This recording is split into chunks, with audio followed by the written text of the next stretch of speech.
February महिना नागपूरसाठी हत्यांचा महिना ठरला आहे। बुधवारी रात्री शहरात आणखी एका हत्येची नोंद करण्यात आली आहे। क्षुल्लक कारणावरून शेजारी राहणाऱ्या आरोपी बाप बेट्याने रेल्वेतील एका कर्मचाऱ्याची चाकूने भोसकून हत्या केली। दुर्दैवाची बाब म्हणजे मृतकाच्या पत्नीच्या डोहाळे जेवणाच्या कार्यक्रमातच त्याची हत्या करण्यात आली। या घटनेमुळे परिसरात खळबळ उडाली असून हळहळ व्यक्त करण्यात येत आहे।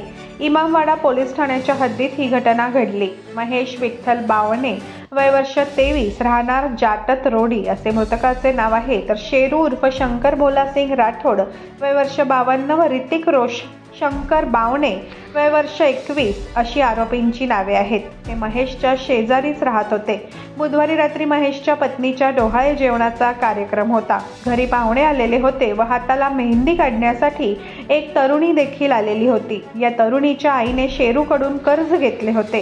ते पैसे मागण्यासाठी शेरू या तरुणीजवळ गेला व त्याने तिला शिवीगाळ सुरू केला। तुझ्या आईने पैसे घेतले असून तू फोन उचलत नाही, जर पैसे वेळेवर दिले नाही तर बघून घेईल अशी धमकी त्याने तिला दिली।